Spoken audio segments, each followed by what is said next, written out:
finally giving myself permission to be all the parts of myself at the same time. And I found that across the board in terms of, doing Bach with all the gospel inflection that I've always heard in it, something that's a little closer to what I feel in my head. In this moment, when I feel that a lot of us are redefining the canon, expanding this definition of what is classical music, who wrote it, why, it lets us work backwards from there, like you said, to our Bach, and all these conventions and traditions that have been so rigid. I mean, it goes back to finding our way home, right? What is home?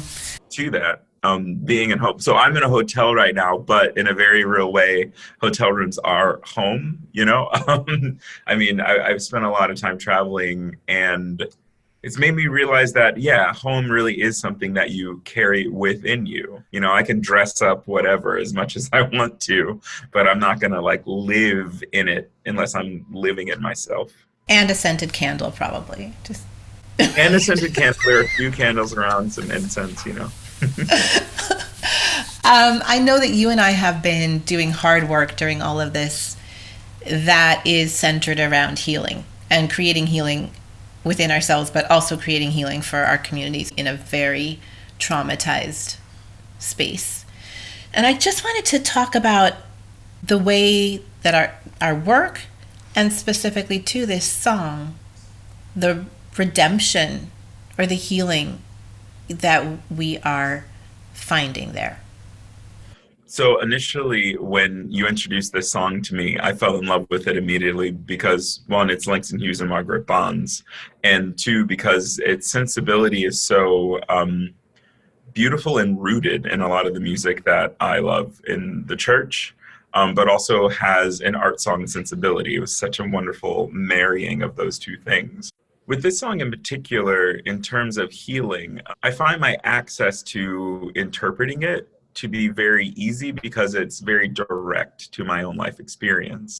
I was at a certain point in my life where I was quite lost and being self-destructive in a way that was dangerous. And I can only think of the mother in the song as, my own grandmother trying to pull me into some place of seeing my own inner light. So here's this song we've been talking about. It's called When the Dove Enters In, and Davóne and I made this video of it together with the artist Layla Victorin. This idea of connection, this idea of someone trying to find somebody else, this idea of a dove or peace or light to open the person up or to show forth the light that they have.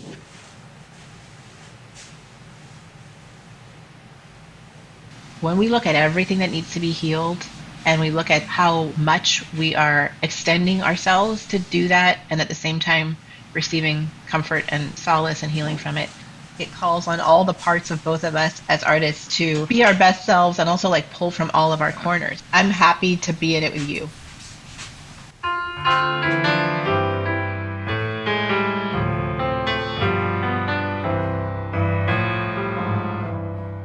Have you ever seen a mother seek her erring son and find him deep in sin, doing what he should not have done? Then she falls down on her knees and prays he'll be made whole, and the dove enters into his soul. When the dove enters in and the light is revealed,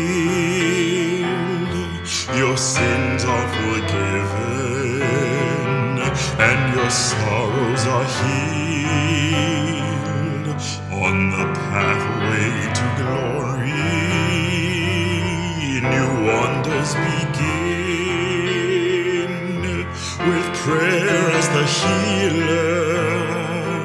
When the dove enters in, have you ever seen a father seek his wandering girl and find her deep in sin, a prisoner of this world, Then he falls down on his knees, and praise shall be made whole, and the dove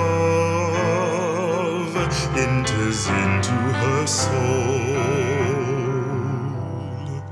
Oh, when the dove enters in and the light is revealed, your sins are forgiven and your sorrows are healed. On the pathway to glory, new wonders begin, with prayer as the healer. When the dove enters in, have you ever seen a brother lost outside the fold, wasting all his talents in a world so bleak and cold? Then just fall down on your knees and pray you'll be made whole. Ask the dove to come into his soul. Oh, and the dove enters in and the light is revealed. Your sins are forgiven and your sorrows are healed. On the pathway to glory, new wonders begin, with prayer as the healer. When the dove enters in.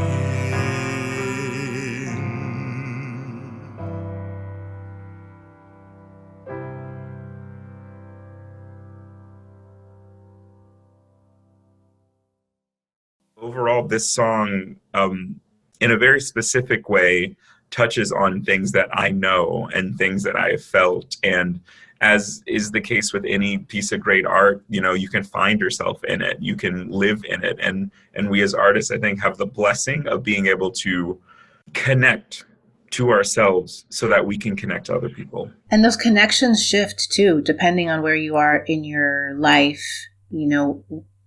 Don't you find that different pieces of music come back and they say different things to you, depending on what you need and what you're looking for? All the time. When you and I first played through this song, it meant a certain thing for me then. It meant like, oh, freedom. You're allowed to be, a classical singer and a gospel singer at the same time. You're allowed to meet and connect and get to know a new friend through playing this thing.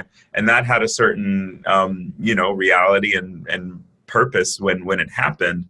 And then in rereading this text and getting back into this song more recently, especially after months and months of being in COVID, months and months of reflection, it's just like, whoa, there's actually so much here than I originally even realized.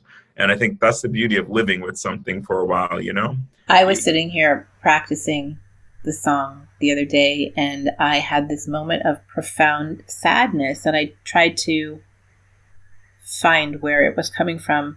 And I realized that again, you know that my father died when I was 9, and I think so much of my work is about finding my way back to him, because I, have walked in this world without him. And so I find my search for that part of myself in this music, and it just comes and it catches you, and you don't see it coming. In this idea of being, the kaleidoscope of oneself, it allows a freedom to use those structures for where it can take you, not use them as boundaries. There's a freedom that's emerging from all the work we're doing during this time, which has to do with what we play, sing, and how we do it and why. My grandfather, who in his retirement from the Navy directs 3 church choirs, just plays on the piano all the time. And we were kind of playing around with the song Deep River, his lineage and beautiful way of just delivering this tradition forth with my own new interpolations of some sonic colors. Together we reach a new thing. And we're learning a lot about spontaneity right now. I certainly am. I'm doing stuff that I would not have done 8 months ago. I've made 2 albums here in my living room. Whoa, it's going to be so great to look back and say, oh, that's when we grew up. That's when our work got really good. It's been an interesting balance between, taking an idea and running with it and then kind of holding that idea with care. It's kind of a thing where it's hard to do things right now. We're in a place where if you endeavor to do something and if you make something, you have really tried to. It hasn't exactly happened through accident. Furthering the work of what I enjoy about music making, which is clear impetus, answering the question of why. In this time, everyone is having to always answer the question of why. Why are we expending ourselves this way? Why are we working so hard to achieve this thing? Is this thing worth achieving? So at least for me, projects that, have come out of this time, they all have really clear meaning because they all have really clear reason. And I'm loving that. And I really hope that just carries forward. That's some permanent healing, renewal, rebirth. That's what it's all about. It's about one-to-one relationships of people finding each other and allowing, those people to shine forth for who they fully are. It's really beautiful that the recurring chorus of the song is, for the light to be revealed. That is what I think Hughes and Bonds are coming together to say. It's a one-to-one action. I love this song for that. Yeah. And I think it's everywhere in our lives now, right? And maybe it took us being separated from each other, being apart to know how much value there is in that one-to-one and just reaching out a hand now that we can't touch each other. To just try to connect and support in every way that we can. There's real effort, and the beautiful thing about effort is intentionality. You got to do it. You got to care about what you're doing to find what is the care in what I'm, breathing in and out to do, what I'm exhaling sound to do.